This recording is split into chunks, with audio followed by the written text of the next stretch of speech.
Hello guys, मैं उम्मीद करता हूँ कि आप सब अच्छे होंगे। और देखिए, आज आपका नीतीश मैथ्स क्लासेस में आपका स्वागत है। चलिए देखिए, आज आपके लिए जो क्वेश्चन लेकर आए वो बहुत ही इंपॉर्टेंट क्वेश्चन है। ठीक है, बहुत ही इंपॉर्टेंट क्वेश्चन है जिसका नाम क्या है, केमिस्ट्री का। ठीक है, केमिस्ट्री का जो है बहुत ही इंपॉर्टेंट क्वेश्चन है। हर एक साल एग्जाम में यह क्वेश्चन रिपीट करता है। चलिए देखिए, इसका नाम क्या है कि धातु और अधातुओं में अंतर स्पष्ट है। देखिए, धातु और अधातु में अंतर स्पष्ट करने के लिए आपको दो प्रकार की बात याद होनी चाहिए। सबसे पहले क्या होना चाहिए, भौतिकी गुण के आधार पर, एक होता है आपका रासायनिक गुण के आधार पर। ठीक है, तो आप समझ सकते हैं कि इसका क्या है कंडीशन की, एक होता है भौतिक गुण के आधार पर और एक होता है रासायनिक गुण के आधार पर। चलिए आज हम जानते हैं भौतिक गुण के आधार पर धातु और धातु में अंतर कैसे स्पष्ट करें। ठीक है, चलिए देखिए, सबसे पहले हम लोग समझते हैं कि धातु और धातु में अंतर स्पष्ट करने के लिए आपका भौतिक गुण क्या है। तो देखिए, सबसे पहले हम एक तरफ लिख दिए आपका धातु, एक तरफ आपका क्या लिख दिए अधातु। ठीक है, चलिए धातु को इंग्लिश में मेटल कहते हैं, अधातु को इंग्लिश में नॉन मेटल कहते हैं। ठीक है, इतना में कोई दिक्कत नहीं है। चलिए आगे बढ़ते हैं। देखिए अब होता क्या है भाई, होता क्या है धातु और धातु में। चलिए देखिए, धातु और धातु में होता क्या है। सबसे पहले हम लोग डिफरेंट समझेंगे कि अंतर क्या होता है, और ध्यान से समझिए और ध्यान से वीडियो को देखिए। अगर मेरे यूट्यूब चैनल पर अगर नए हैं तो मेरे यूट्यूब चैनल को सब्सक्राइब कर लीजिए और बेल आइकन को दबा दीजिए, इससे मेरे पूरी नोटिफिकेशन आप लोगों को मिलता रहे और आप अपने तैयारी को वेस्ट कर सके। ठीक है, चलिए चलिए बढ़ते हैं क्वेश्चन की ओर। देखिए आपका फर्स्ट जो है अंतर आपका क्या कहता है, अंतर स्पष्ट करने के लिए आपका जो कहता है। चलिए देखिए, सबसे पहला है कि धातु के बारे में हम लोग समझते हैं, उसके बाद बढ़ेंगे अधातु के बारे में। चलिए सबसे पहले देखिए कि मेरा सबसे पहला जो लिखा गया है धातु है। तो भाई धातु होता है किस प्रकार का, धातु चमकदार होता है, याद रखिएगा। जो चीज चमकता है उसे हम लोग धातु कहते हैं। ठीक है, तो जो चमकता है वो धातु होता है।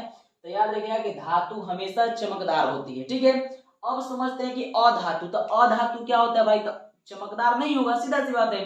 जब धातु चमकदार है तो अधातु चमकदार नहीं होता है। तो याद रखिएगा कि अधातु का आपका क्या होगा कि अधातु चमकदार नहीं होते। जैसे अपवाद में आप ले सकते हैं आयोडीन और ग्रेफाइट, आयोडीन और ग्रेफाइट को आप एग्जांपल में ले सकते हैं। ठीक है, इसका आयोडीन और ग्रेफाइट है जो आपका एग्जाम्पल हो सकता है। चलिए अब हम लोग बढ़ते हैं। देखिए अब हो गया एकक अंतर हो गया, धातु चमकदार होते हैं अधातु चमकदार नहीं होते, जैसे अपवाद में आप लोग आयोडीन एंड ग्रेफाइट।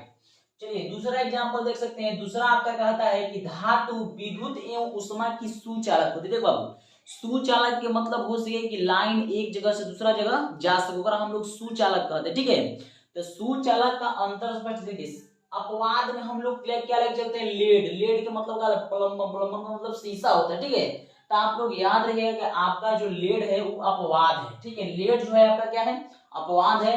लेकिन याद रखिएगा कि धातु विद्युत एवं उष्मा की सुचालक होती है। चलिए अब हम लोग पकड़ सकते हैं कि जब यह सुचालक होगा तो यह कुचालक होगा।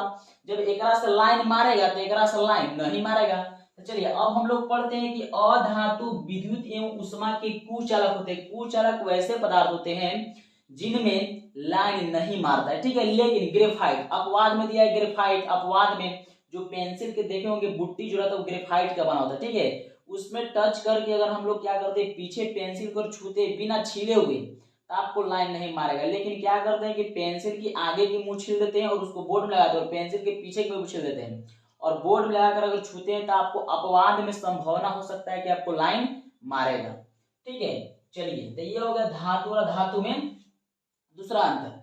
अब हम लोग समझते हैं तीसरा अंतर क्या कहता है कि धातु ठोस होते हैं। ठीक है, धातु क्या होते हैं, ठोस होते हैं। अगर आप ले सकते हैं लोहा को ले सकते हैं, तो लोहा क्या होता है, गैस होता है, दब जाएगा नहीं। तो याद रखिएगा धातु जो होता है हमेशा ठोस होता है, कड़ा होता है। ठीक है, अगर मान लीजिए हम बोले कि जो मार्कर है, ये मार्कर क्या है भाई, प्लास्टिक के, अगर यही बोल देते कि लोहा का मार्कर है तो लोहा का मार्कर दबाते नहीं ना। तो याद रखिएगा कि हमेशा क्या होता है, ठोस होता है। चलिए तो तीसरा एग्जांपल जब समझ गए, मैं उम्मीद करता हूं कि आप लोग समझ रहे हैं। चलिए देखिए, अगर आप लोग समझ रहे हैं तो मेरे वीडियो को शेयर भी कर दीजिएगा। ठीक है, अगर मेरे वीडियो को लाइक नहीं किया तो मेरे वीडियो को लाइक भी कर दीजिएगा।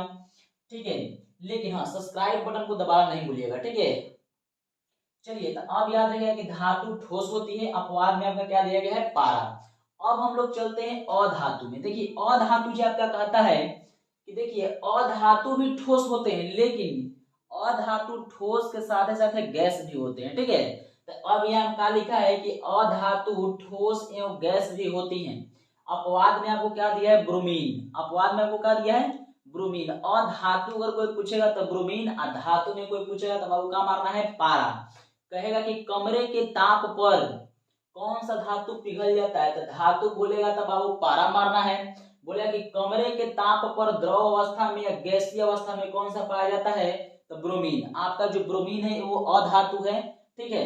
चलिए हम समझ सकते हैं, देखिए यहाँ लिखा गया है कि प्लीज सब्सक्राइब माय चैनल, ठीक है, please subscribe my YouTube channel, ठीक है। आप मेरे यूट्यूब पर अगर नए हैं तो मेरे चैनल को सब्सक्राइब कर लीजिएगा।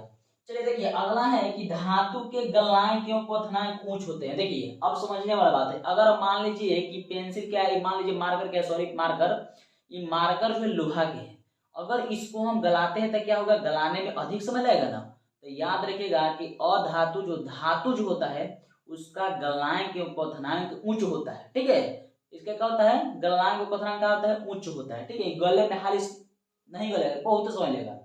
चलिए हम समझ गए होंगे। अब देखते बढ़ते हैं क्वेश्चन, यहाँ देखिए 4 का कहता है, इसका कहता है कि अधातु के गलनांक एवं क्वथनांक निम्न होते हैं। अधातु को गलाने के लिए आपको उतना ताप की आवश्यकता नहीं है, तो आप समझ सकते हैं कि अधातु का गलनांक एवं क्वथनांक निम्न होता है, ठीक है। चलिए अब हम लोग बढ़ते हैं, यहाँ 5, देखिए यहाँ 6 लिखा गया, ठीक है, यहाँ 5 होना चाहिए। चलिए अब देखिए कि धातु तन्य होते हैं। तन्य के मतलब कि बाबू रे धातु हम एकदम तन्य कर सकते हैं, लेकिन बोलता है कि अधातु जो होता है तन्य नहीं होता है, ठीक है ना। अधातु जो होता है तन्य नहीं होता, धातु तन्य होता है, अधातु तन्य नहीं होता है, सिंपली सी बात है। चलिए तो देखिए ये बोर्ड के एग्जाम के लिए आपका महत्वपूर्ण क्वेश्चन है, आप लोग इसको फोकस कीजिएगा, ठीक है। फोकस कीजिएगा कि मतलब याद रहे, ठीक है, और याद रहे आपका अगर एग्जाम में आए तो आपसे छूटे ना, ठीक है। इसके लिए धन्यवाद, मिलते हैं फिर अगले वीडियो में।